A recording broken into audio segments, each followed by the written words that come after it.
à tous et bienvenue pour ce 14e épisode du Comex. On le sait, football et réseaux sociaux ne font que rarement bon ménage, un sentiment que peuvent confirmer Aurélien Tchouaméni, Bukayo Saka ou Marcus Rashford, tous victimes de déferlements de haine à connotation raciale suite à leur pénalty manqué en finale des derniers Euros et Coupe du Monde. Une situation partagée par Thilo Kehrer, moqué à l'époque sur les réseaux sociaux pour ses performances moyennes avec le PSG, entraînant une dépression chez l'international allemand. Sans oublier les abominables réactions que l'on a pu lire dernièrement sur ces plateformes au moment d'évoquer le flocage arc-en-ciel sur les maillots de Ligue 1 pour lutter contre les discriminations en tout genre. Des discriminations et moqueries contre lesquelles les clubs anglais s'étaient soulevés en avril 2021 en boycottant les réseaux sociaux le temps d'un week-end pour lutter contre la banalisation de ce racisme en ligne. Une décision qui avait marqué les esprits, mais rapidement mis de côté dès le lundi suivant. Car oui, les réseaux sociaux sont aussi un moyen pour les clubs d'affirmer son identité et de vendre ses produits. Il suffit d'observer la stratégie du Paris Saint-Germain sur les transferts de Léo Messi et Neymar, deux joueurs avec des communautés très largement supérieures à celles du club, pour comprendre les enjeux qui se cachent derrière ces plateformes. Sans oublier évidemment les multiples influenceurs présents dans la corbeille du Parc des Princes pour venir applaudir des joueurs qu'ils ne connaissent à peine et faire de des stories de leur petit four. Bref, au-delà de leur caractère commercial et de leur dérive Au-delà de leur caractère commercial et de leurs dérives, ces plateformes ont vu fleurir ces dernières années de nombreux comptes de passionnés de football. Outre les comptes de clubs étrangers made in France, souvent tenus par de simples passionnés souhaitant partager les actualités de leur club fétiche, d'autres comptes plus axés sur le jeu et ses aspects tactiques ont aussi émergé. Il suffit d'observer le nombre de résultats apparaissant quand vous tapez les mots-clés tactique ou scout dans votre barre de recherche Twitter. Une tendance probablement encouragée par le succès de jeux vidéo comme Football Manager, dont la base de données n'a peu d'équivalent, mais aussi d'outils en ligne facilitant la recherche de nouveaux talents comme Wisecout ou WhoScored. Des outils originellement utilisés par les clubs, mais dont certains particuliers se sont emparés pour proposer des contenus toujours plus qualitatifs sur leur compte personnel. Des comptes à succès qui ont tapé dans l'œil de certains clubs récemment, qui ont fait le choix d'embaucher ces producteurs de contenu indépendants. Julien Maumont, créateur du podcast Vue du banc et de la plateforme Coparena, s'est vu proposer un poste d'analyste vidéo au Havre, en compagnie de Bodmer, tandis que Théo Decker, que certains connaissent sous le nom de Glofar sur Twitter, s'est lui aussi vu proposer ce poste au FC Versailles. Sans oublier tous les créateurs de contenu à succès issus des réseaux sociaux comme Willou et tous les petits médias indépendants qui cherchent à se faire leur place au milieu de tous ces comptes. Une évolution logique quand on observe de plus près les chiffres d'utilisation des réseaux sociaux. D'après une étude, les Français y passeraient en moyenne 1h46 par jour. Un chiffre conséquent qui implique évidemment une augmentation du nombre de contenus disponibles, auquel le football n'échappe évidemment pas. Mais peut-on pour autant parler de nouvelle université du football quand on évoque les réseaux sociaux ? Étymologiquement, le mot université, issu du latin universitas, dérivé direct de universus, signifie tout entier, considéré dans son ensemble. Trouve-t-on sur ces plateformes des comptes qui permettent donc de considérer le football dans son ensemble, d'y apporter une vision globale en s'inspirant d'autres disciplines ? En d'autres termes, existe-t-il un COMEX des réseaux sociaux ? C'est le sujet que nous tâcherons d'évoquer dans ce 14e épisode du COMEX, les réseaux sociaux, la nouvelle université du football. Pas de live aujourd'hui pour les membres permanents du COMEX, une émission enregistrée à l'avance pour permettre notamment à Thibaut Leplat d'aller se faire insulter par des supporters marseillais sur RMC lundi. Prêt pour la bagarre, Thibaut ? Ouais, écoute, j'y vais. Je fais beaucoup de sport avant, je dors beaucoup, et puis comme ça, après, pendant une semaine, j'assène comme ça des vérités. Je lance quelques cocktails Molotov, et après, je rentre dans ma province. Bon, il y a la bagarre de Thibaut Leplat, et puis il y a la bagarre de Jean-Baptiste Guégan, qui est aussi la chanson de Johnny Hallyday. Alors moi, je la connaissais pas, mais on va voir si tu connais bien ton répertoire, JB. Est-ce que tu peux nous chanter la bagarre de Johnny Hallyday ? Alors là, j'étais pas prêt là. Ah ouais. Sur plein d'autres trucs je peux, mais là je sèche complet là. C'est pas le bon sosie vocal là. Eh ben écoute, je ne connaissais pas cette chanson, c'est Spotify qui m'a aidé, je dois le concéder. Ça va sinon, tout va bien ? À part Tout ces va problèmes bien. d'ordinateur ? Tout va bien, à part le fait que je sois techniquement en difficulté, on dirait l'arrière-garde du PSG quoi. Très bien. Bon, t'inquiète pas, à côté de Flo, t'es toujours en avance. Et enfin, lui, la bagarre, c'est pas son fort. Il préfère rester tranquillement chez lui à écouter les émissions de Christophe Ondelat. Et il paraît que t'as trouvé un nouvel intervenant cette semaine, David. Ah, il est exceptionnel. Je recommande à tout le monde en fait la vidéo Alors, ils ont été innocentés, hein, mais des deux. Non. Deux Ils n'ont pas été innocentés. Le procès a été reporté, je crois, au 5 juin. Ah, ben, des deux personnes en fait qui ont été interrogées par BFM qui étaient mêlées à l'agression de Jean-Baptiste Trogneux. Ils ont une politique. C'est le gratin, quoi. C'est vraiment le gratin. Une stratégie de défense qui est surprenante. Aussi surprenante que leur syntaxe, mais vraiment, en fait, j'ai peur de trop en dire. Ouais. On ne se moque pas des gens du Nord, s'il vous plaît. Non, Voilà. c'est pas alors, c'est des gens de Picardie. C'est des Bah, c'est Picards. pire. Et tu peux, parce que tu es Picard, toi. Je suis Picard de Saint-Quentin dans Voilà. l'Aisne, donc c'est encore plus. Je ferai une émission avec l'accent Picard en fait. Ouais, bon, Tu vas garde-nous tes recos pour la fin de l'émission. Pas de Denis. souci, mais la bagarre, oui, moi la bagarre, ça me rappelle surtout le sketch de Franck Dubosc d'Elysée Moon, la bagarre. Donc, Et ben voilà, une première reco pour ce 14e épisode du Comex. Et enfin, alors je ne peux pas le présenter puisque je ne sais pas qui sera là à la mi-temps de cet épisode, mais vous aurez un invité mystère qui viendra pour une petite revue de presse. Vous le savez, on enregistre en différé, donc je ne sais pas encore qui viendra et qui viendra se glisser au montage pour cette revue de presse.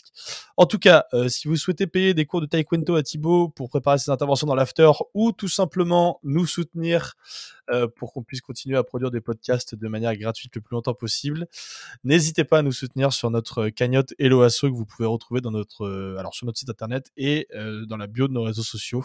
C'est hyper important pour nous et n'hésitez pas aussi à nous soutenir en likant, commentant, en vous abonnant sur nos différentes chaînes Twitch, YouTube, Twitter, Instagram. Vous savez comment ça fonctionne.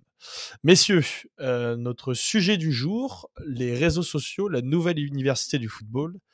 Et qui d'autre que Thibaut Leplat pour lancer un sujet comme celui-ci? Ouais, effectivement, je plaide coupable. C'est moi qui ai eu l'idée de ce titre. Évidemment, ça, à première vue, ça sonne pas. C'est presque provoquant. Parce que c'est vrai qu'a priori, tu t'en as parlé tout à l'heure, Val, dans ta présentation, les réseaux sociaux, c'est pas vraiment un bouillon de culture, si je puis dire. C'est pas vraiment l'élite de la pensée footballistique. C'est moins qu'on puisse dire. Sur différents registres, tu parlais tout à l'heure des effets de meute et des bad buzz de toutes sortes, des raids, des trolls, des bots. On en a eu en exemple au PSG. C'est une sorte de jungle qui reproduit la vie réelle en pire, avec des individus masqués le plus souvent, anonymes, souvent des robots, on ne sait pas exactement à qui on s'adresse. Tu sais de quoi tu parles en plus. Oui, alors moi, je suis mieux placé pour le savoir, mais effectivement, c'est une sorte ça ressemble beaucoup à une rue.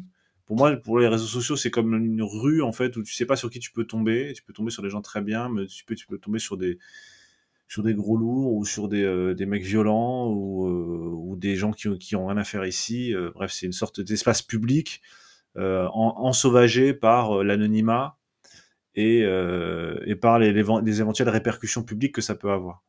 Donc c'est un écosystème très bizarre que j'appréhende moi titre personnel, professionnel en fait. Hein. C'est presque un passage obligé. Voilà, je m'en plains pas. Enfin, ça a des bons et des mauvais côtés. On va voir pour les bons côtés après. Ça, c'est un premier plan qui est un premier plan j'allais dire presque d'ensauvagement du débat public. C'est pas du tout le lieu de la modération, c'est pas du tout le lieu de l'échange d'arguments, c'est pas le lieu de la conversation. C'est le contraire du débat, ou alors c'est le débat au sens propre, c'est-à-dire on est là pour se battre, on n'est pas là vraiment pour dialoguer. Donc c'est pas du tout un lieu a priori d'échange, les réseaux sociaux. Même si au départ la promesse c'est ça, hein, la promesse des réseaux sociaux, du microblogging, c'était de rentrer en contact avec des gens du monde entier et de parler de sujets qui nous rassemblent avec les hashtags. C'était le cas de MySpace, c'était le cas de Facebook, c'était le cas de Twitter. Moi, j'y suis depuis longtemps sur ces espaces-là. C'est vrai qu'au début, il y a une sorte d'utopie des réseaux sociaux qui est un peu le propre de l'utopie de la Silicon Valley sur l'idée qu'on va faire une contre-société dans laquelle le débat est possible, où toutes les expressions peuvent s'exprimer, et surtout quand on est d'accord. Et on va se retrouver autour de son intérêt avec pour point de départ la bienveillance et l'ouverture, l'inclusion, etc., etc. Bon, on voit bien que tout ça s'est heurté à la réalité de ce qu'est la nature humaine et de ce qu'est la nature du débat public. Un débat public n'est jamais entièrement libre, il est toujours encadré par un certain nombre de règles, sur lesquelles je ne vais pas revenir là, parce que c'est pas le centre du débat, mais pour dire que voilà que les réseaux sociaux, a priori, c'est plutôt une espèce d'immense caverne. Vous savez, vous connaissez l'allégorie de la caverne chez Platon. C'est cet endroit fermé où les gens sont assis les uns à côté des autres, enchaînés les pieds et les poings, et qui sont condamnés à regarder toujours le même mur sur lequel se défilent des ombres, des ombres de figurines qui sont présentées devant un feu par un marionnettiste derrière. Donc ils savent pas que ce sont des marionnettes et ils voient des ombres.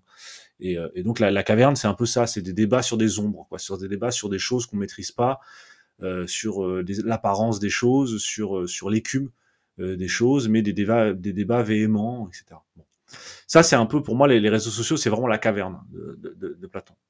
Mais malgré tout, ça c'est dans les commentaires généraux sur les réseaux sociaux en démocratie, en matière politique, en matière sociale. Je suis pas certain que ça a fait beaucoup d'avancées, même si il y a MeToo, il y a un certain nombre d'événements qui permettraient de nuancer le constat général.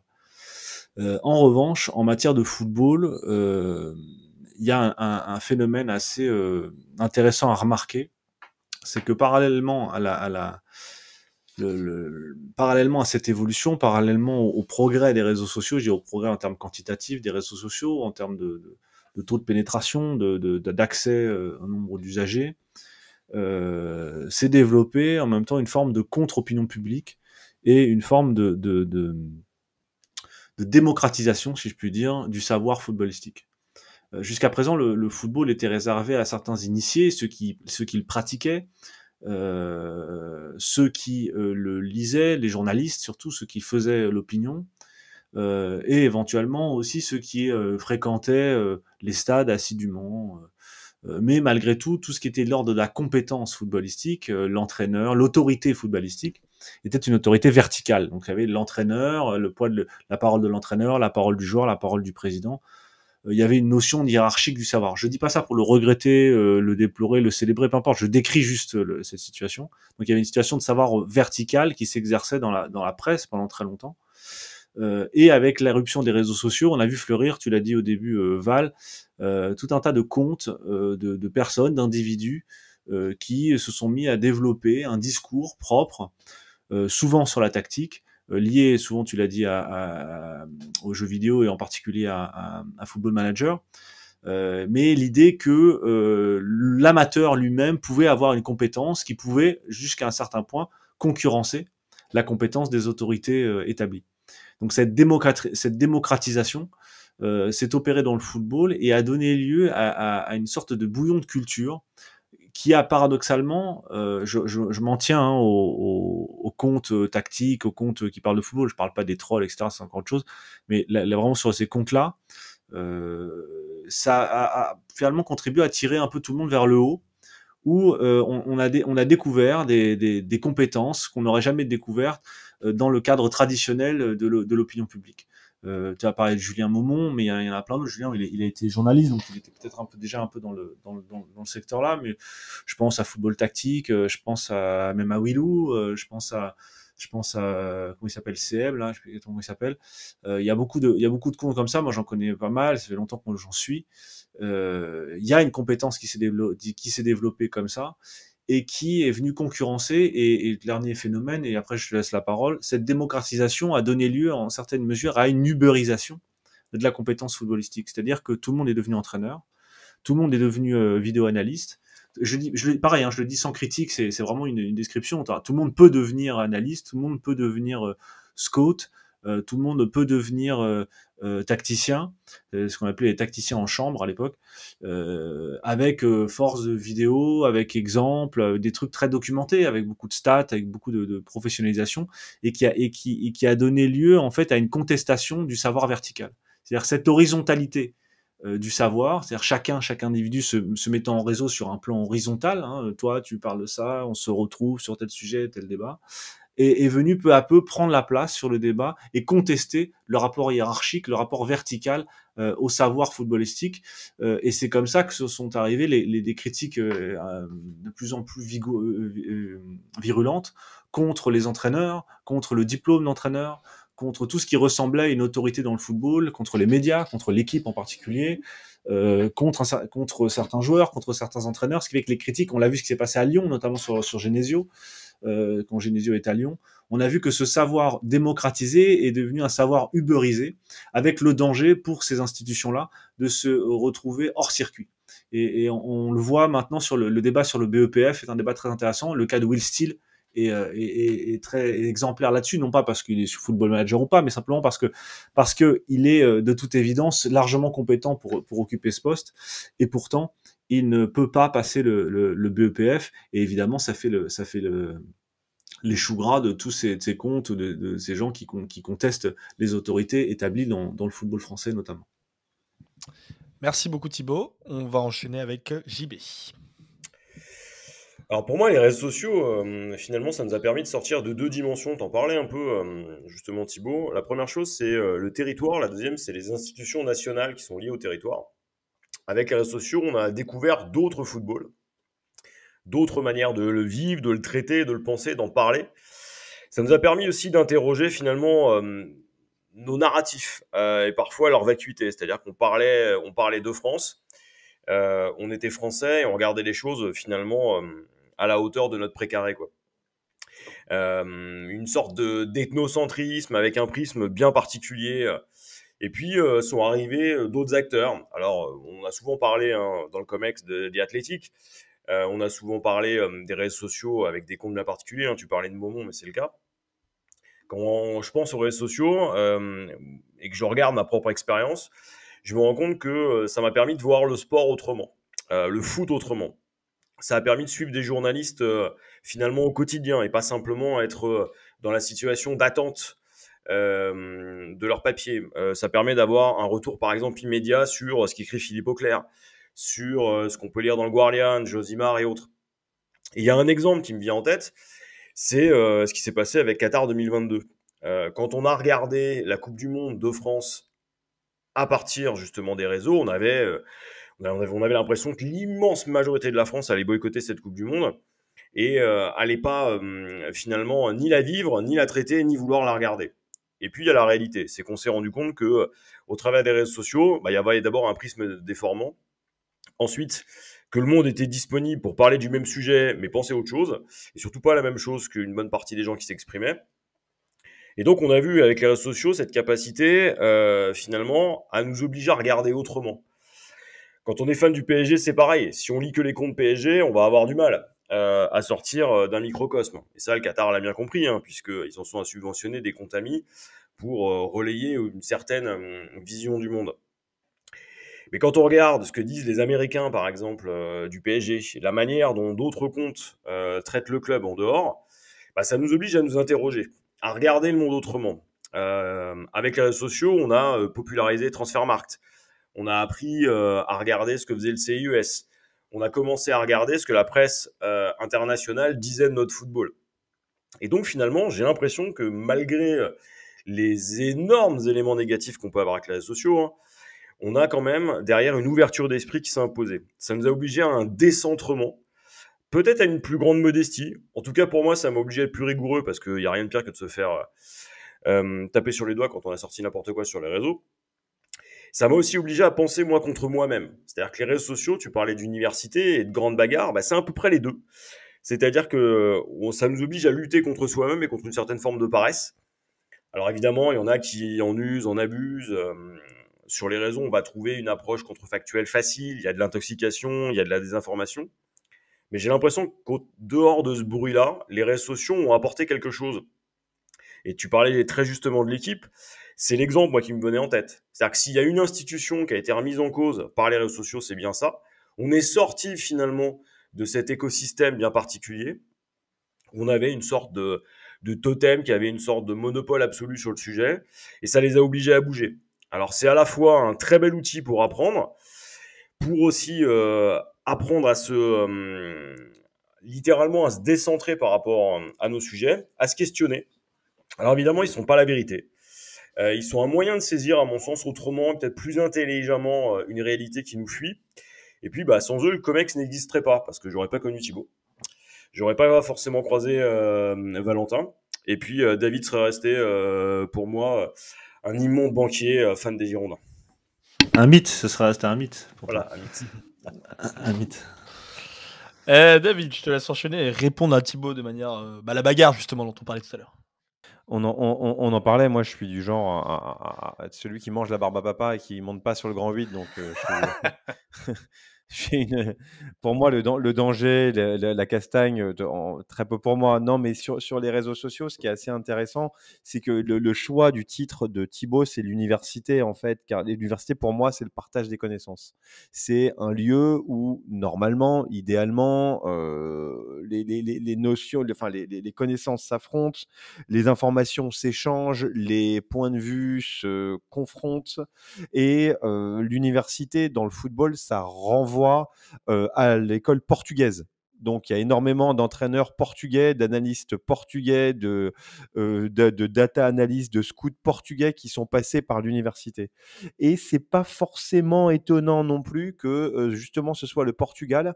Moi, je vais axer ma présentation sur la porosité entre les réseaux sociaux et le monde du football. Donc, qui est passé ou pas passé des réseaux sociaux au monde du football, a été employé dans le monde du football.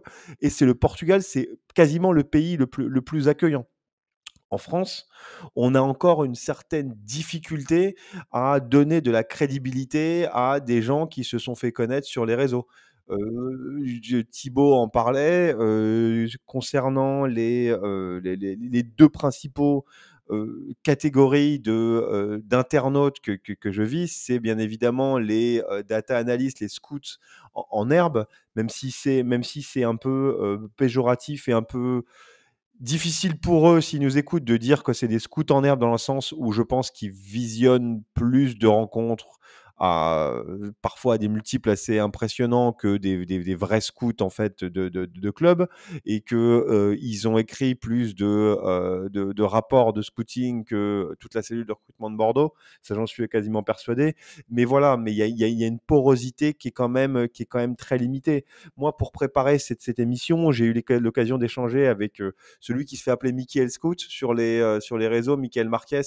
Et moi, j'avais besoin en fait d'échanger avec quelqu'un qui s'est fait connaître sur les réseaux et de connaître sa trajectoire. Et vraiment, Michael, que je salue d'ailleurs, j'espère qu'il regardera l'émission. Je sais qu'il avait déjà regardé, il me l'a dit avant même que je lui demande.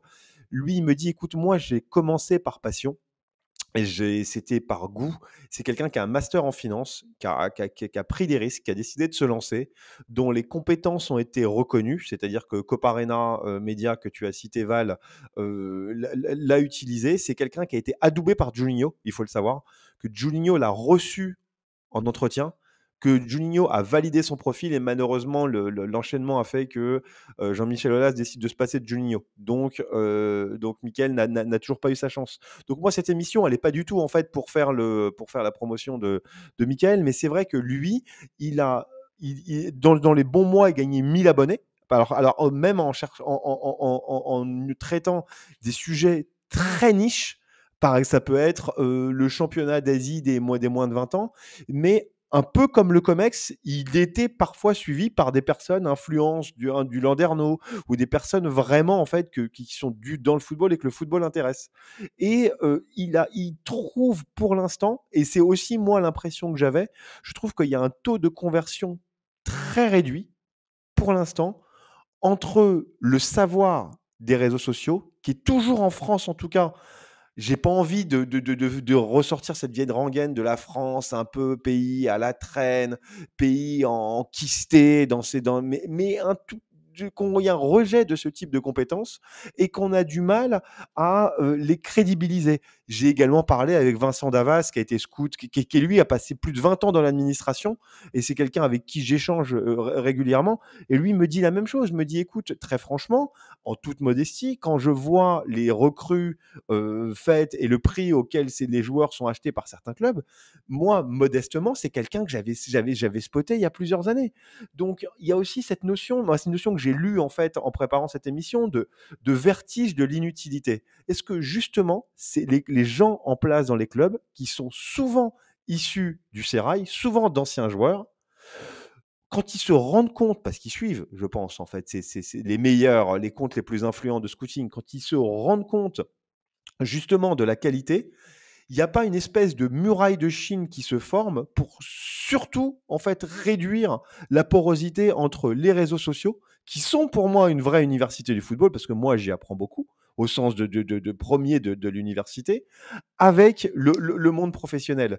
C'est-à-dire que c'est quelqu'un qui, c'est un peu moi le réflexe qu'ont eu les pas mal de Britanniques au moment du Brexit, où ils se sont dit ah mais vous vous rendez pas compte, ces étrangers qui viennent diplômés, ils parlent plusieurs langues, ils viennent entre, c'est un peu caricatural, mais prendre notre travail et nous on est moins compétents, donc en fait j'ai l'impression qu'au lieu de se remettre à niveau, au niveau des compétences, même au lieu de profiter de cette main-d'œuvre pas chère, puisque très franchement, moi, pour avoir parlé avec pas mal de scouts pour préparer cette émission, ils te disent, mais moi, tu me donnes accès à tous les logiciels et tu m'intéresses en fait au recrutement. Moi, je suis prêt à commencer un SMIC et je compte pas mes heures. On va parler quand même de semaines de 85-90 heures. Moi, j'ai travaillé en banque d'investissement, on était à 80 heures et je peux vous assurer qu'au bout de 3 mois, quand je prends une semaine de vacances, je la passais à dormir. Donc voilà, je trouve qu'il y a des très belles histoires, surtout à l'étranger. J'en parlerai certainement en fait dans la deuxième partie de l'émission, après la respiration. Mais en France, je ne suis pas forcément surpris d'ailleurs qu'il y a encore un rideau de fer qui se dresse entre les réseaux sociaux et le monde du football.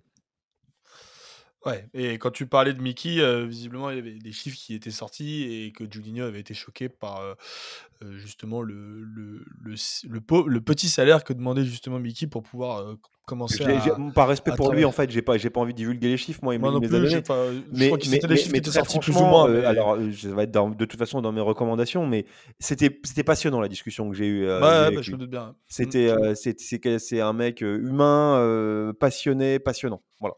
Ouais, et qui nous suit régulièrement et qu'on embrasse s'il nous écoute.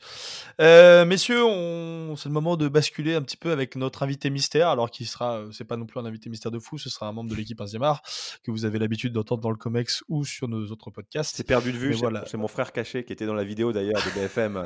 Ah oui, d'accord. Voilà, bon, je laisse la parole à notre intervenant 11e art et puis on revient juste après cette petite revue de presse.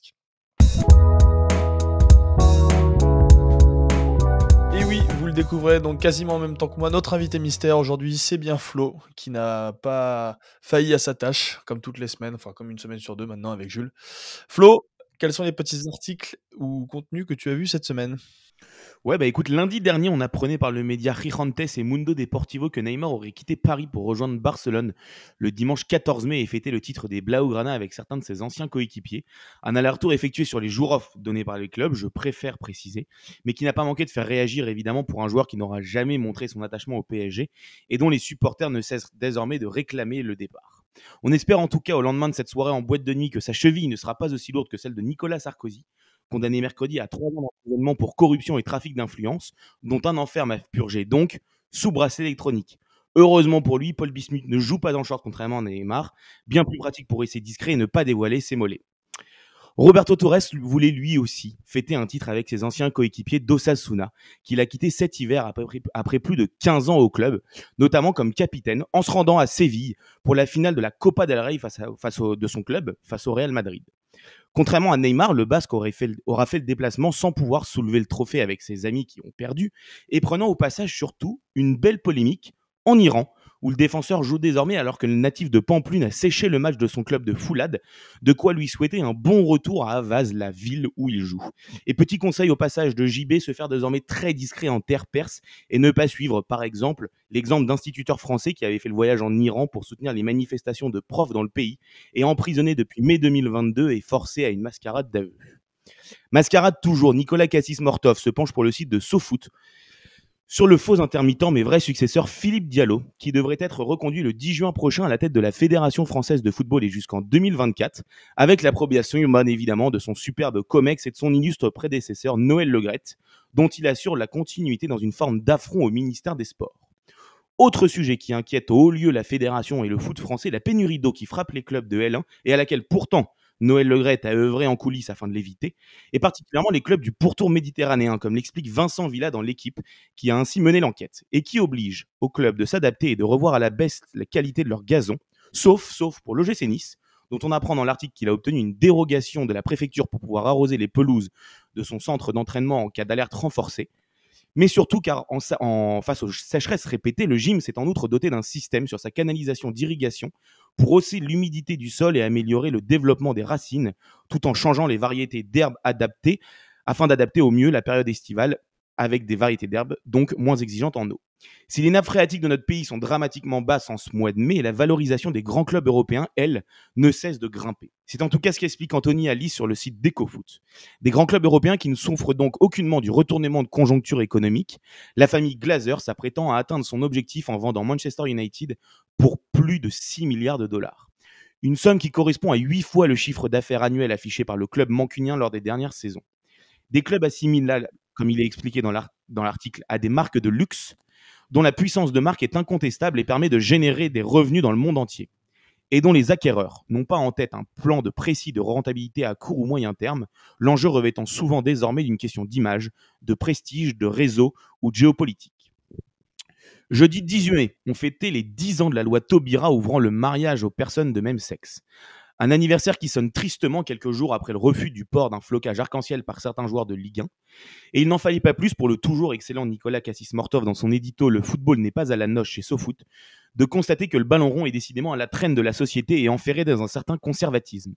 L'homosexualité y étant toujours vue comme une complication extérieure à même de mettre à mal l'uniformité du milieu. Amour toujours sur le site de SoFoot encore, avec un hommage à Roberto Firmino par Quentin Ballu pour le dernier match de l'attaquant brésilien à Anfield. Une magnifique lettre d'hommage justement pour le chouchou de la Mersey, un joueur au flot inégalé sur le terrain comme en dehors, au sourire communicatif, toujours au service du collectif et pion essentiel des conquêtes de Jürgen Klopp. Ce qui lui aura valu plusieurs chansons, notamment sur mesure du COP avec Avant les larmes de samedi dernier face à ce dernier. L'international Henri Verdé ne devrait en tout cas pas retourner au pays tout de suite où le championnat est englué dans un scandale mafieux et de paris sportifs. 26 joueurs de première et deuxième division auraient ainsi touché de l'argent d'organisations criminelles au cours de 13 matchs minimum sur les dernières saisons pour prendre des cartons ou provoquer des pénaltys. C'est ce qu'explique et raconte Eric Frosio depuis Rio de Janeiro dans L'Équipe, une enquête ouverte, des joueurs sanctionnés et certains qui osent désormais parler comme l'ancien lyonnais Marsal, approché par message sur les réseaux sociaux. Alors, Carlos Martins Bilongo nie en tout cas en bloc avoir été impliqué dans l'histoire, ce qui n'empêche le député français, fan de foot et des Girondins au passage, d'être dans la tourmente pour abus bien sociaux. Et David Glusman, bien évidemment, de récupérer par là même le titre de supporter bordelais célèbre le plus intègre de l'année. La preuve, il est bénévole pour 11e art et donne même de l'argent pour soutenir le média. De gros sous, il est également question en Allemagne où les supporters s'opposent toujours à l'ouverture de la Bundesliga et au fonds d'investissement, preuve qu'un autre modèle viable est possible. Des manifestations qui ne cessent de fleurir dans les stades du pays avant le 24 mai, cette semaine donc, moment où la Ligue de foot pro-allemande devra se positionner sur la poursuite du processus d'ouverture aux investisseurs privés dans sa nouvelle filiale commerciale, comme le relate très bien Jan Dey-L pour le site Dialectique Football. Des contestations contre les tentations face à ce qui est vu comme une menace par les fans. Vendredi, interview rare et unique de Marquinhos au journal L'Équipe dans le cadre de sa prolongation au PSG jusqu'en 2028. Un nouveau contrat signé depuis plusieurs semaines mais dont l'officialisation avait été reportée à plusieurs reprises en raison de l'actualité plutôt mouvementée dans la capitale ces dernières semaines. Un juste retour des choses pour le défenseur central qui fêtera cet été ses 10 ans sous le maillot rouge et bleu et bien que tensé au cœur d'une saison rocambolesque et qui déclare sa flamme pour Paris. Aujourd'hui, il y a une part française en moi, c'est ici que je me sens bien. Alors, Marquis, permets-nous de douter, ça c'est Gérald qui va le décider. Probité encore avec la sanguinolente affaire CNOSF qui rejaillit sur le monde du foot au travers de l'actuelle présidente du Comité national du sport olympique français, Brigitte Henriques, et ancienne vice-présidente de la 3F, qui reconnaît avoir délivré une attestation mais sans connaître les faits reprochés à Jackie Fortepaul, ancien président de la Ligue de football du Centre Val-de-Loire, condamné désormais à 1 an de prison avec sursis pour harcèlement sexuel par 6 plaignantes et plaignants. Des documents et témoignages retrouvés par Marc Leplongeon pour L'Équipe contredisent pourtant cette version. Et notamment des messages pourtant adressés dès l'été 2018 et surtout un recommandé de l'inspection du travail dont elle est destinataire au même titre que son ex-président Noël Le Graët. Et maître Derenbarch, son avocate, d'ajouter que la déontologie pour la défendre ne faisait pas partie de ses responsabilités à la Fédé. Sacré Fédé du sport français. Et on termine par un super article de Vincent Hubé dans les colonnes de L'Équipe ce samedi pour célébrer les 100 ans du Jean-Baptiste Guégan américain. Je ne parle pas de musicien, mais de Henry Kissinger, prix Nobel de la paix en 1973 et membre honoraire du CIO. Mais surtout fan de ballon rond, et notamment du club allemand de Grutterfurt où il est né et où il a grandi. Une passion qu'il conserve à son arrivée outre-Atlantique, la guerre, contribuant à l'arrivée de Pelé au New York Cosmos en 1975 en envoyant un télégramme à l'attaquant star garantissant que sa signature à Big Apple contribuerait sérieusement à rapprocher le Brésil et les États-Unis, avant de profiter au passage de son entre-gens pour que les militaires brésiliens autorisent l'exportation de l'icône du côté de New York. Le foot qui aura également renforcé la part sombre de celui qui est parfois considéré comme le plus grand diplomate du XXe siècle, posant notamment lors de la finale de la Coupe du Monde 1978 à laquelle les États-Unis n'étaient pourtant pas qualifiés aux côtés du dictateur Jorge Videla, renforçant ainsi les soupçons sur l'implication américaine dans les coups d'État en Amérique latine, que ce soit en Argentine ou au Chili avec celui d'Augusto Pinochet en 1973. Un passé parfois trouble pour un vrai passionné de soccer, qui se sera également mué en lobbyiste des candidatures américaines pour la Coupe du Monde de foot, avec notamment le succès du Mondial 1994. Kissinger et les dictateurs, c'est un peu comme Noël Le Graët au salon de l'agriculture ou Thibault Leplat et les Twittos, carton plein assuré à chaque fois. Merci beaucoup Flo. Je vais me permettre de rajouter même un petit article de The Athletic qui a été rencontré le dentiste de Bobby Firmino. On sait que la dentition de Bobby est absolument parfaite et The Athletic a fait un super reportage sur justement le dentiste de Bobby Firmino. Donc je recommande en plus de tous les articles que tu as conseillés dans cette chronique. Il y a plusieurs joueurs qui ont vu le même dentiste ou entraîneur même du côté de Liverpool du coup. Oui, il y a moyen. Merci beaucoup Flo en tout cas, et puis je vais faire un lancement pour annoncer la deuxième partie que c'est moi qui vais lancer moi-même, donc c'est dire le melon du type. À tout de suite.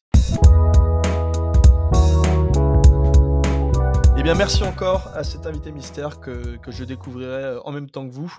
Je me permets de revenir un petit peu sur ce que vous avez dit dans cette première partie avant qu'on bascule dans notre deuxième partie avec un petit peu plus d'échanges.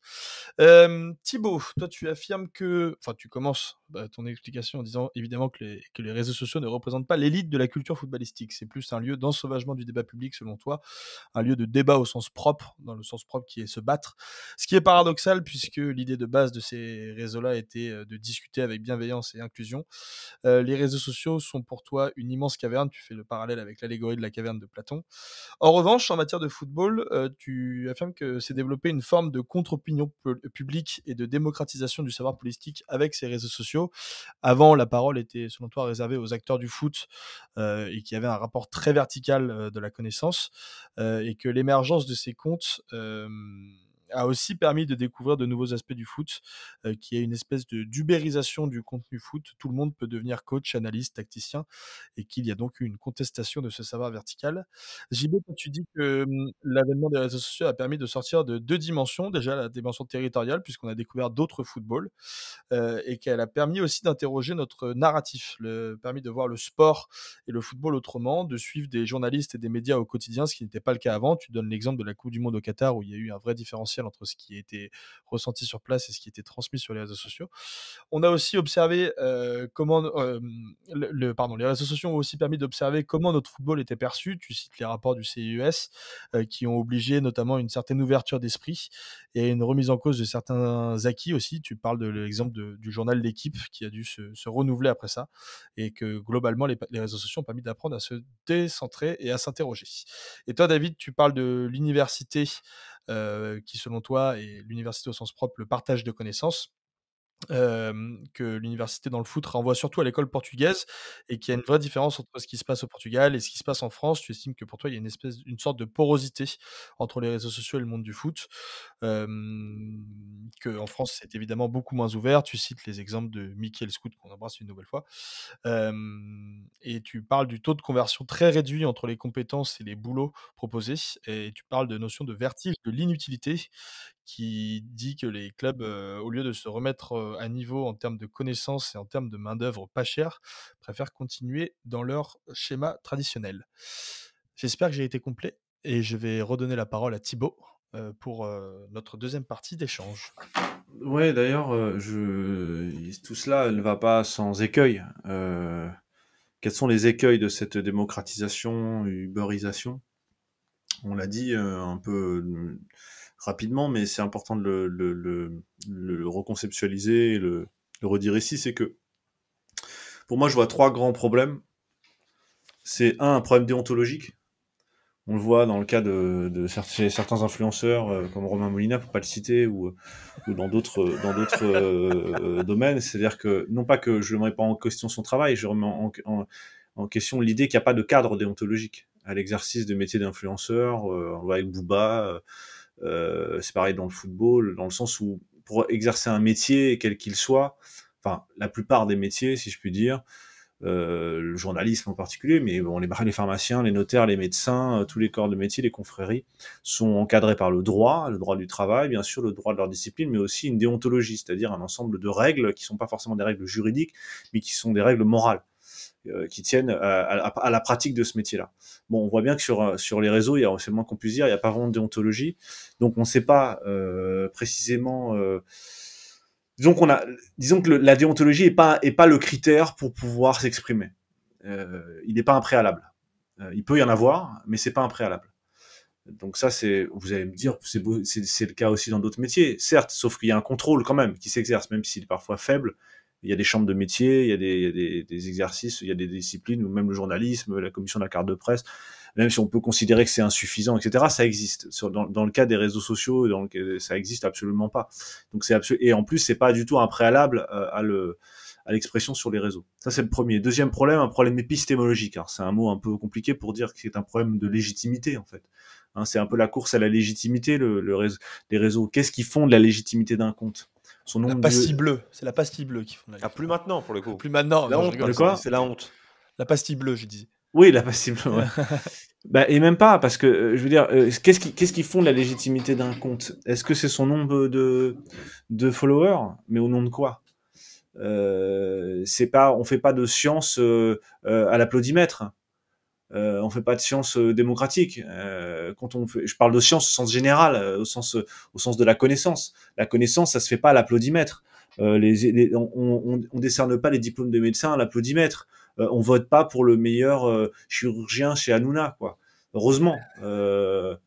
La connaissance, elle est d'abord faite d'un certain rapport à la vérité, d'un certain critère qui permet d'établir une compétence. Or là, sur les réseaux, on l'a dit tout à l'heure, le problème qu'on a sur le scouting et dans ces comptes-là, c'est que il n'y a pas d'élément objectif qui permet de distinguer les uns des autres, si ce n'est son appréciation personnelle et le nombre de followers. Mais ça pose un problème.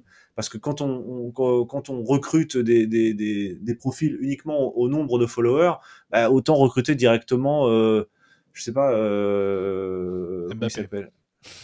Non, ou l'inverse, quoi. J'allais dire, comment il s'appelle? Bon, n'importe quel, incompétent notoire qui a le plus de followers pour un thème. Donc, qu'est-ce que tu recrutes en fait quand tu recrutes ce genre de personnes? Donc ça pose un problème.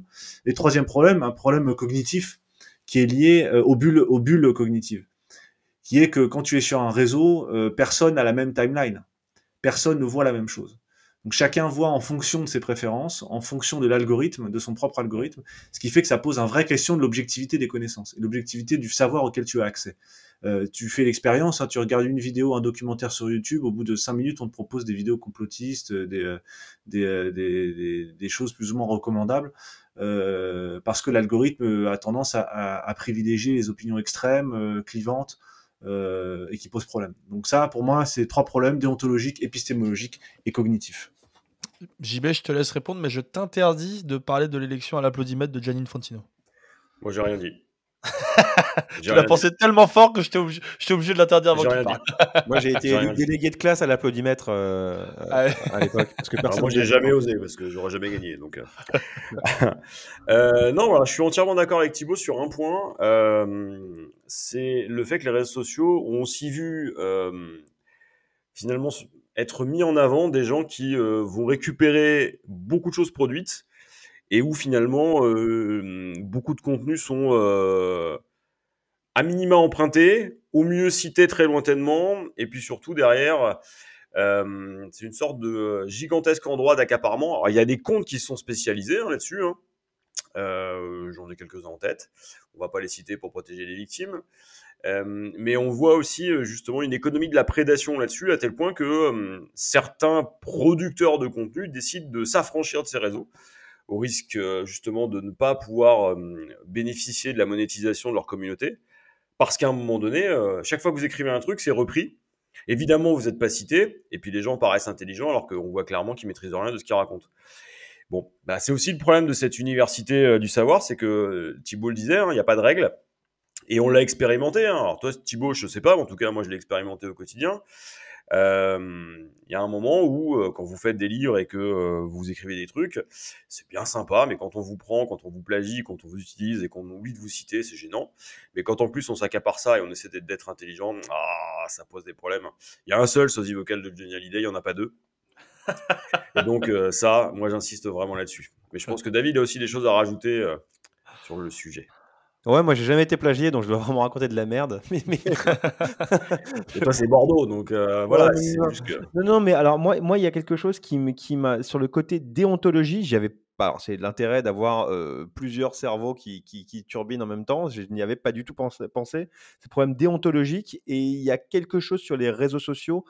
S'il y a plus de hiérarchisation en fait de l'information et des comptes, et ça se voit régulièrement avec des comptes ça peut être des comptes club ou des comptes de supporters qui pensent bien faire, ou des comptes qui sont un peu plus malicieux mais qui tournent à plusieurs millions d'abonnés, qui se servent du vide juridique autour du droit de citation pour tout simplement vider de leur contenu des articles de PQR ou de presse payante.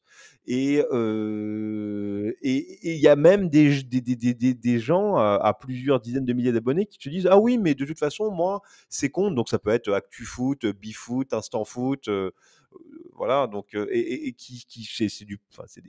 c'est le marché de San Remo en fait, de Vintimille du football, mais qui ça va parler à Thibaut d'ailleurs qui doit régulièrement respecte le marché de 120 000, s'il te plaît.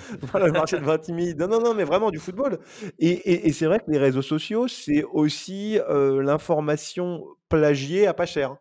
Même gratuit. Et on en vient même à voir des frondes quand un article est payant et à un refus, en fait, une incompréhension même de la faune des réseaux sociaux devant le fait de devoir payer un article. C'est-à-dire qu'un journaliste qui a pris des heures, qui a vérifié ses sources, qui a croisé ses informations, qui a essuyé plusieurs refus d'intervenants pour étayer un article, se voit limite cloué au pilori parce que son employeur a le mauvais goût de faire payer en fait son travail pour le rémunérer. Et à côté de ça, tu as un Instant Foot en fait qui tout en but, hein, qui va coller 75% de l'article. Et c'est vrai que en fait, dans l'université du football, c'est ça qui me gêne un peu. Les gens qui écoutent dans l'université du football, il faut comprendre, dans l'université du football, il y a aussi universel, c'est-à-dire qu'il y a l'universalité aussi, qui fait que chacun se considère comme étant source et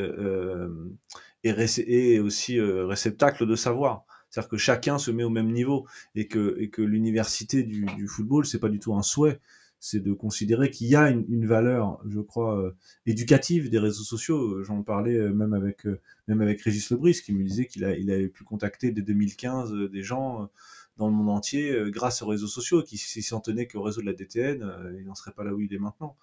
Et que c'est grâce à ça qu'il a connu Nosotros, c'est grâce à ça qu'il a connu Pierre Sage, c'est grâce au réseau que moi je l'ai connu aussi. Pas directement grâce au réseau, mais en tout cas c'est bien apprendre à beaucoup échanger sur les réseaux aussi. On s'est échangé des articles, c'est quelqu'un qui était présent déjà dessus. Alors là il est un peu en retrait parce qu'il est en activité, mais ça fait partie de l'apprentissage, ça fait partie de cette ouverture sur le monde, et que effectivement il y a cette universalité accessible, mais il y a à mon sens une hiérarchisation qui est indispensable à faire. Je suis complètement d'accord. De toute manière. Et que le grand piège des réseaux sociaux, c'est la comptabilité de followers. Ça, c'est un vrai problème. Pour moi, c'est le vrai problème. C'est le seul truc que tu peux... Non, c'est le but principal, parce que c'est ce que tu peux vendre. C'est ce que tu peux commercialiser, évidemment. C'est la principale outil. Quand tu dis Neymar, alors Neymar, c'est 369 millions d'abonnés. Alors, on ne sait pas si il y a 360 millions de robots, 360 millions d'imbéciles. On ne sait pas. Hein, 360 millions de gens qui veulent se moquer de Neymar. On n'en sait rien, parce que c'est que des données quantitatives. Kylian Mbappé, 128 millions, Messi, 559 millions, et le PSG, seulement 147 millions. Donc, tu te dis, bon, bah voilà, tu vas additionner ça et tu vas gagner des followers. Et grâce aux followers, après, tu fais des réunions en direction marketing. Tu dis, ah ben, on a gagné 30% de followers. Ça veut dire que notre stratégie fonctionne, voilà, et c'est un truc qui se rétroalimente. Et donc, quand tu t'intéresses qu'à l'aspect quantitatif des choses, effectivement, les réseaux sociaux, c'est idéal parce que ça te donne un suivi, un monitoring qui fait semblant d'être scientifique, qui fait semblant d'être objectif, mais qui suffit à convaincre les esprits les plus crédules. Donc pour moi, le grand piège, il est là. C'est l'idée de cette comptabilisation. L'idéal, ce serait des réseaux sociaux sans comptabilité de followers. Mais bon, ça, évidemment, ça ne marcherait pas. Donc ça n'intéresse pas grand monde. Hein. C'est amusant intéresse que tu pas dis grand ça, monde. Thibaut, parce que quand Gérard Lopez reprend le club, sa première mesure, c'est d'inviter à une espèce de garden party les comptes Twitter les plus influents de la communauté girondine, qui depuis en fait ont un rôle. Alors c'est des gens très très sympathiques et qui veulent le bien du club aussi, mais ils ont pris une importance quasiment démesurée, c'est-à-dire que le service communication du club est complètement phagocyté, et que d'un côté les journalistes également, et que toute la communication club et communication club est faite justement par le biais de quelques influenceurs. Donc c'est devenu en fait justement à cause du nombre d'abonnés. Donc c'est vrai que c'est une manière comme une autre de cloisonner sa communication, et parce que forcément en fait avec des influenceurs dociles, je pense que le PSG en fait il y a eu le scandale de comment il s'appelait, c'est Sabri, c'est ça? Ouais, bah, il y en a d'autres.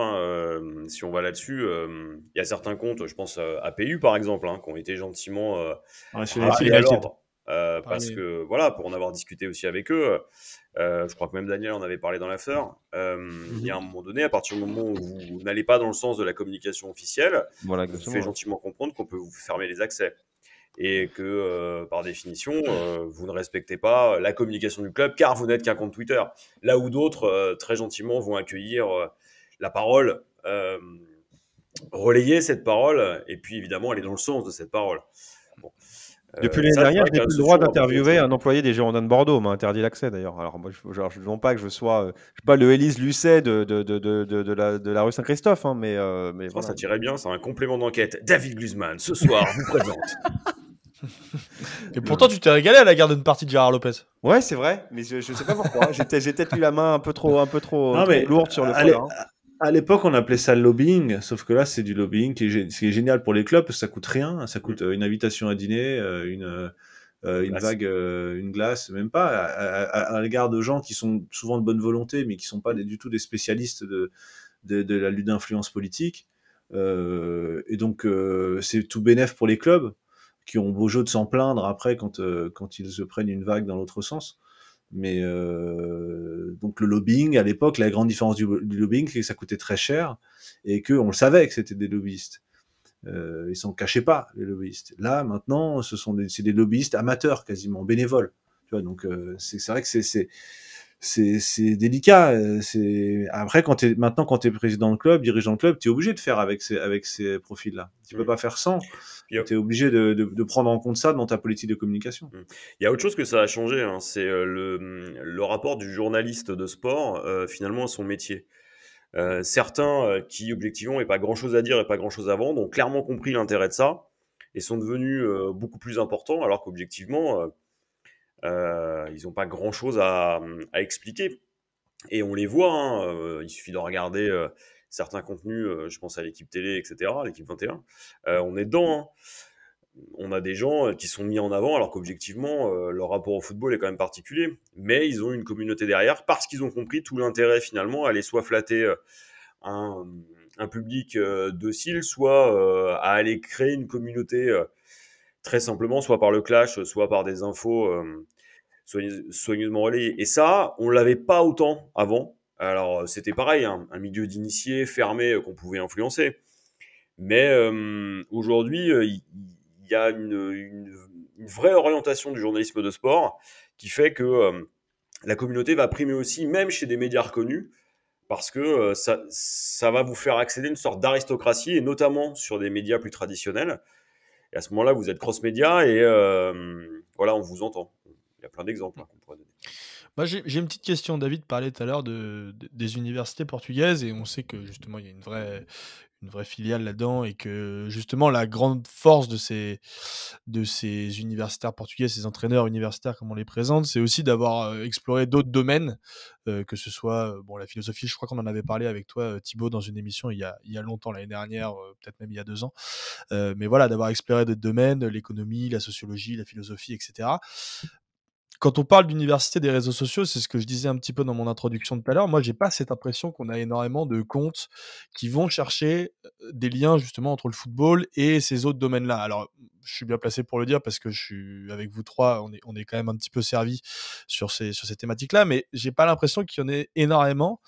Et ça se rattache à notre question de savoir est-ce que les réseaux sociaux sont la nouvelle université du football. Moi, j'ai envie de te donner un exemple. C'est un article que j'avais, quelqu'un que je suis depuis plusieurs années, un article que j'ai lu récemment. On va parler de Luton. Luton, c'est le club de la grande banlieue de Londres qui va jouer la finale du play-off d'accession en Première Ligue. Luton Town était en 5e division il y a 10 ans. Donc ça donne un peu une idée de la progression sportive. Le responsable du recrutement de Luton s'appelait Jay Sochik. Il a 32 ans, c'est un astrophysicien. Donc, qui tenait un blog en fait de football pendant très longtemps et qui s'est fait repérer, qui était à Peterborough, c'est une équipe de 3e division qui, eux, vont jouer la finale du play-off pour monter en 2e division et dont l'équipe de recrutement est gérée par quelqu'un qui s'appelle Dara McAnthony et qui est vraiment connu pour avoir fait émerger en fait plusieurs joueurs assez connus, dont Ivan Toney, qui a été tristement là, connu pour être suspendu 8 mois pour paris illégaux. Mais voilà. Mais donc, en fait, le foot anglais donne beaucoup d'opportunités à des profils complètement différents. Un scout à Dundee à 17 ans et vit à Bangalore. C'est Ashwin Maram, je vous conseille de le suivre sur les réseaux sociaux. Il est absolument bluffant et il a été juste en dessous du head scout à Dundee United pendant très longtemps. Là, à 17 ans, il a pris un peu de recul pour poursuivre ses études. Il continue en fait de tweeter sur le football, mais c'est absolument bluffant. Il y a une plateforme qui s'appelle Ultimate Football Network. C'est un chat Telegram entre des data analystes et des scouts en herbe qui ont fait leurs preuves et des clubs, et c'est un peu payé à la pige. Thibaut parlait d'euborisation, mais il y a quelqu'un qui est, je sais pas, en Angleterre, qui est, on va dire, qui est à Leeds et qui dit, bah tiens, bah moi je veux superviser un joueur de Huddersfield pour 100 pounds. La supervision plus le billet plus les frais kilométriques va à Huddersfield. Donc c'est vrai qu'il y a toute une neuborisation, en fait, Thibaut en parlait, une universalité du savoir qui sort un peu des sentiers battus en Angleterre. Et je pense que ça va de pair, et là je vais finir mon argument, avec la financiarisation. C'est-à-dire que les fonds de private equity qui sont rentrés dans les clubs, qu'est-ce qu'ils veulent? Ils veulent créer de la valeur d'un côté et réduire les coûts de l'autre. Donc, en fait, ils voient des mecs compétents ou au moins, en fait, dont ça coûte pas énormément cher de leur laisser une chance. Ils se disent, non, mais attendez, nous, pourquoi on ne profiterait pas, en fait, de cette armée, de cette source de savoir à disposition? Donc voilà. Donc, non, c'était mon point, en fait, sur l'universalité, pour illustrer un peu. Ouais, non, c'est ça, c'est l'idée qu'il y a effectivement des bons et des mauvais côtés et que il n'y a pas à le regretter ou à le critiquer, il y a juste à le constater, constater comment ça fonctionne. Moi, que je constate, mais qui est propre, je crois, à peu près tous les domaines dans le football, au moins en France, c'est-à-dire une forme de conservatisme, de réaction un peu oui, conservatrice, un peu rétrograde, un peu obscurantiste à l'égard de ces nouveaux profils parce que ils vont, c'est ce qu'on appelle les outsiders, quoi. Ils vont déranger les insiders qui ont leur opposition bien établie depuis des années et qu'effectivement, il est confortable de dénoncer un tel parce qu'il n'a pas de diplôme ou un tel parce qu'il a pas, il connaît pas tel président, voilà, où la compétence est pas le premier critère de recrutement. C'est clairement pas le premier critère de recrutement. C'est d'abord le réseau, qui te connaît, d'où tu viens, Voilà, parce que c'est un milieu extrêmement fermé, c'est des PME, les clubs de foot, donc c'est des toutes petites boîtes, et donc on craint toujours l'innovation. Et quand on dit réseaux sociaux, on dit tout et un peu n'importe quoi. Il y a plein de choses dans les réseaux sociaux. Et quand on dit foot manager, alors ça fait trembler les présidents de club parce que c'est quelque chose qu'ils ne comprennent pas. Et quand tu comprends pas, ta réaction évidemment est de retrait. Donc après, il y a certains, c'est pas un hasard que Le Havre, par exemple, y soit allé sans problème. Parce que, comment il s'appelle, Roussier, parce que Bodmer, parce que Julien Maumont, c'est des gens qui sont immergés là-dedans, donc ils savent très bien que les gens sont compétents. Quand tu suis quelqu'un longtemps, tu te rends compte que le type est compétent au bout d'un moment. Les comptes, au bout d'un moment, tu le vois, à la longue, c'est curieux même, quand tu suis un compte depuis longtemps, tu as l'impression de le connaître. Je suis d'accord. C'est amusant une que tu dis espèce ça, en fait, de parce que relation étrange en fait avec un pseudo, quelqu'un que tu n'as jamais croisé, mais qui fait partie de ta vie. Parce que tu le vois tous les jours tu as un message, tous les jours tu suis son compte, ou tu t'interagis avec lui, et c'est des gens qui au fur et à mesure, tu constates toi-même à l'usage la compétence de ces gens-là. Tu vois comment ils pensent, tu vois comment ils sont. Et donc, si tu es immergé là-dedans, tu n'as aucun problème à recruter, parce que tu sais qu'un tel va être compétent. Si effectivement tu y vas que de temps en temps parce que tu as peur de te prendre un shitstorm, parce que tu as peur, tu vois ce qu'on dit sur toi sur les réseaux, tu regardes ça en cachette, tu tapes ton nom sur ta barre de recherche, tu te googlises rapidement pour voir ce qu'on dit de toi. Effectivement, c'est une zone de menace, c'est une caverne menaçante. En revanche, si tu y vas en connaissant comment elle fonctionne et en ayant une pratique parfois silencieuse, pas obligé d'interagir, mais au moins de savoir ce qui s'y passe, tu comprends mieux qu'il y a des compétences qui émergent. Et c'est finalement assez naturel que ça émerge. JB, tu veux le mot de la fin? Le mot de la fin, c'est que les réseaux sociaux, finalement, ils apportent aussi quelque chose que moi j'aurais bien voulu finalement avoir quand j'étais plus jeune. C'est ce que je me disais, on en parlait avec des copains aujourd'hui, entre deux ours et des phoques aux eaux de Vincennes. C'est que finalement, les réseaux sociaux. Avec des potes de 8 ans, quoi, donc. Alors, même moins, entre 5 et 6.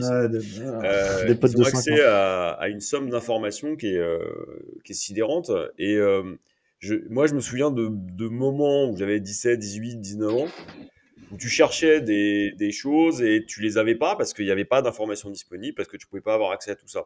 Donc aujourd'hui, je me mets dans la tête de quelqu'un qui aurait cet âge-là. Je vois mes étudiants, mes lycéens, et je me dis, waouh, c'est incroyable la quantité d'opportunités. Après, je vois aussi que ça leur matrixe le cerveau, pour reprendre une de leurs expressions, et que derrière, je suis pas sûr que ça aboutisse à quelque chose de plus simple, plus équilibré. Mais en tout cas, l'opportunité est là, on l'avait pas. Profitons-en en étant dupe de rien. Distinction très importante pour terminer, la distinction entre savoir et information. Ce sont deux choses différentes. C'est pour ça que je parlais d'information. Voilà, l'information, c'est une accumulation de données comme on peut avoir un disque dur, et le savoir, c'est une accumulation réfléchie. C'est-à-dire, c'est une position de recul à l'égard de l'information que tu vas connecter, c'est ta capacité à faire des liens entre ces informations-là. C'est pour ça qu'il faut bien distinguer ce qu'est l'information de ce qu'est la connaissance. Pendant longtemps, on s'est trompé. On a considéré que Internet était une économie de la connaissance. Oh non, Internet n'est absolument pas une économie de la connaissance. Internet est une économie de l'information. Ce sont deux choses bien différentes. Très intéressant. Merci beaucoup Thibaut pour cette conclusion. Merci à tous de nous avoir écoutés sur ce sujet. On va juste évidemment clôturer cette émission avec nos habituelles recommandations. Et je laisse Thibaut nous donner la sienne. J'ai passé 3 heures aujourd'hui à regarder. Tous les autres s'appellent Noah. Vous allez voir ce film certainement sortir sur YouTube en coproduction avec la Fédération française de tennis. Il y a 3 épisodes de 1 heure. Qui raconte le parcours de Noah en 83 à Roland-Garros du point de vue de ses adversaires. 2 épisodes vont être disponibles sur YouTube dès lundi, je crois. Et le 3e sera diffusé dans le Suzanne Lenglen pendant la quinzaine. Et c'est pour moi l'un des meilleurs films de sport que j'ai vu depuis très longtemps. Je dis pas ça parce que c'est un ami, Benjamin Rassa, le réalisateur, qui a réalisé un tas de films, notamment des films sur Lendl McEnroe, qui a réalisé un film sur Saint-Étienne 76, qui est diffusé sur Canal à une époque. Mais parce que c'est un film de sport tel qu'on les aime, à savoir un film de sport qui parle de sport. Donc là, on parle de tennis. Et on parle vraiment de tennis pendant 3 heures. C'est un film remarquable, vraiment, dans le montage, dans la manière de le raconter. Et j'ai accroché et j'ai fait les 3 heures, c'est passé très très vite. Donc je vous encourage à le faire. Suivez sur ma timeline, vous aurez les liens Vimeo qui vont bientôt être désactivés d'ici 2-3 jours. Donc quand ça va sortir, je sais pas s'ils seront. En revanche, ils seront sur YouTube, donc je le mettrai en ligne sur YouTube. Tous les autres s'appellent Noah. Dit-il avec son petit sac Babola derrière lui. Ah ouais. Là, on sent... Voilà. Et ouais, allez suivre Thibaut si vous voulez l'avoir directement, sinon on le repartagera évidemment sur les réseaux sociaux comme toutes les semaines.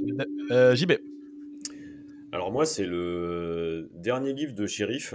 Thibault l'avait déjà recommandé. Je l'ai lu. Je l'ai littéralement bouffé. Je savais ce qu'il y avait dedans. Je l'avais feuilleté. Je l'ai eu entre les mains. Je l'ai lu. J'ai pris du temps. Et franchement, je vous le conseille. Parce que c'est finalement 200 dates. Mais c'est surtout du Shérif Guémour. C'est-à-dire que ça parle de musique, ça parle de politique. Il y a de l'humour, il y a du style.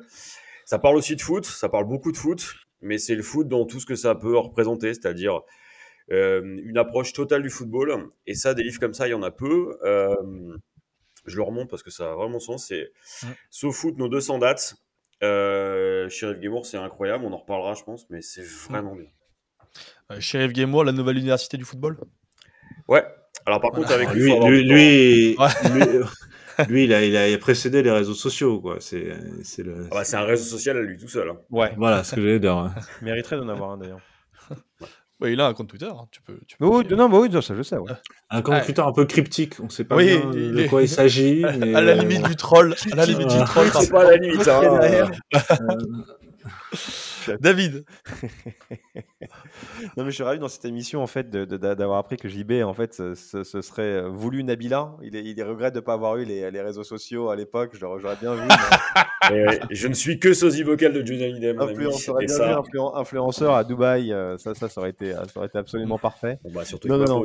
Alors c'est amusant en fait que vous parliez d'information car je vais recommander, je le fais rarement, une série qui s'appelle The Morning Show, qui est disponible désormais sur Canal, qui traite de sujets, pas mal de sujets actuels, et c'est sur 2 présentatrices de la matinale sur une des plus grandes chaînes américaines. C'est jeux d'intrigue sur fond de harcèlement sexuel, de place des femmes dans la société, de MeToo, c'est divertissant, c'est rythmé, j'ai vraiment bien aimé, et je vais aussi recommander le compte de Mickey L Scout qui m'a aidé pour cette émission, et de Vincent Davas aussi que je connais, que c'est vraiment deux personnes de qualité, et vraiment suivez-les, c'est pas des gens prétentieux, ils essaient de faire leur trou, et ils sont très très très très très intéressants. Donc voilà, Mickey et Vincent.